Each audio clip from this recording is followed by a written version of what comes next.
Waimoku Falls is one of Maui's tallest waterfalls, dropping 400 feet 122 meters down a vertical cliff into a shallow pool.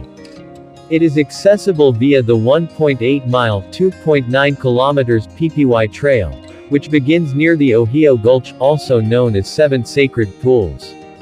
Along the way about half a mile (800 meters) into the trail, there is another waterfall, Waimoku Falls, which is also beautiful, even though it is only a 185-foot 56 meters cascade. Swimming in the small pool below Waimoku Falls is not possible since it is too shallow. Also, it is dangerous to stand right under the waterfall because of the danger of falling rocks and debris. The amount of water gushing down the waterfall depends on recent weather conditions. If it has rain, the waterfall is much larger than during dry weather. The PPY Trail is one of the best hikes on the island. It leads along the PPY stream and passes through a beautiful bamboo forest and lush vegetation, including ferns, mango, guava and banyan trees. The only thing missing from this hike is solitude, because of the easy national park access, and the 500,000 visitors per year to the much more famous pools below. You definitely won't have this one all to yourself.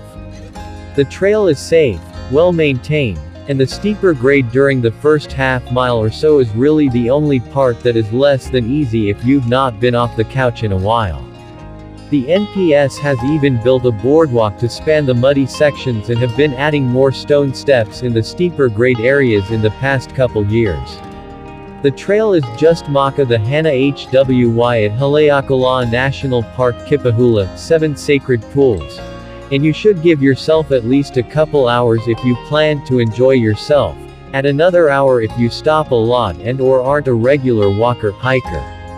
The trail begins just across the road from the parking lot, and you don't have to walk very far, just over a half mile, before you come to the first set of large and impressive waterfalls, the falls at Waimoku. These mighty thundering falls will probably be more than enough waterfall for most.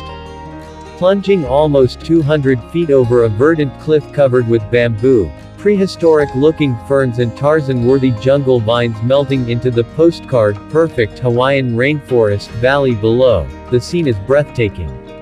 If you're not fit enough to continue another mile, the hike back is all downhill, so we won't count that. You'll probably be satisfied with these falls as your end point.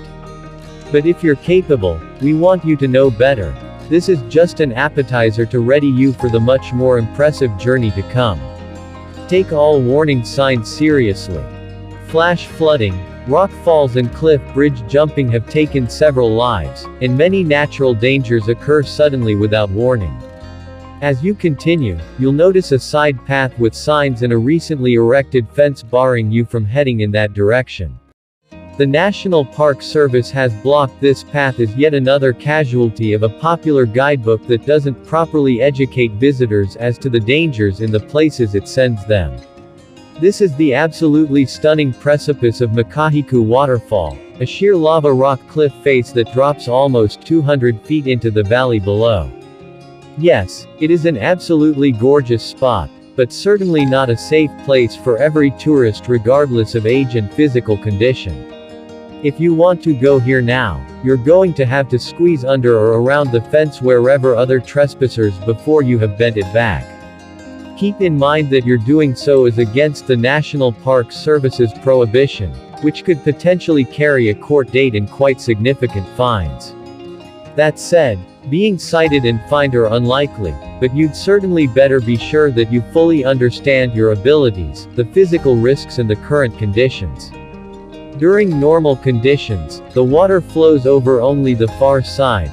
The near side of this pool has taller, thick rock lip that will keep anyone with sense enough to stay on the pool side from a one-way date with gravity.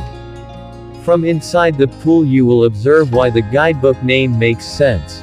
Views from the pool emulate that of a resort-style infinity pool and are jaw-dropping, to say the least, as the deep blue of the ocean appears to meet the edge of the pool. Once out of the pool, if you're an off-trail kind of hiker who hasn't had enough off-trail, You can continue your side trip upstream along the stream, be ready to do some swimming and climbing, and check out some more worthy pools and waterfalls. Back on the PPY Trail, you'll pass through a gate and come to another highlight, a gigantic banyan tree, with a footprint the size of a decent-sized house. Over years, a banyan's aerial prop roots form into new trunks of their own, expanding continually outward. Looking at this tree in front of you, with new trunks sprouted out along the far-reaching branches, ever further from their source, you can see why Hinduism considers the banyan the symbol of eternal life. If you're a tree climber, or you have some in tow like I usually do, you'll be spending more than a couple minutes here. Past the banyan, another side trail will present itself. Hint: the Park Service has placed a trail arrow here pointing away from it and toward the main trail. This side trail soon takes you to a view of cave, pool and waterfall combination that my words, or photography, have not yet been able to do justice. It is definitely a value at the price of a few extra steps. Continuing along the trail, you'll notice the scenery changing to bamboo. It is a pretty quick change, starting around the time you cross two bridges. Believe it or not, the same nuts brave folks you saw jumping from the bridge at the highway sometimes come up here to get their adrenaline fix. There are only a few choice people I'd advise to attempt jumping here, and it isn't because they're skilled jumpers. The bamboo will become thicker, and the ambiance and hollow percussive sounds of bamboo striking one another will begin to transport you to an Asian nether world. This is also where the boardwalk comes in and save you from having your shoes sucked off by thick mud. Various implementations of stone steps, all appearing to date from different periods in ancient prehistory, augment the scene to where running across some sleestacks hunting dinosaur eggs wouldn't look out of place in the least. As the trail continues winding, if you pay careful attention, the bamboo will begin to thin and trees will start coming back. It is right at this point that a grove of mountain apple trees can be found. If you're lucky enough to be here in summer, you're in for a refreshing treat.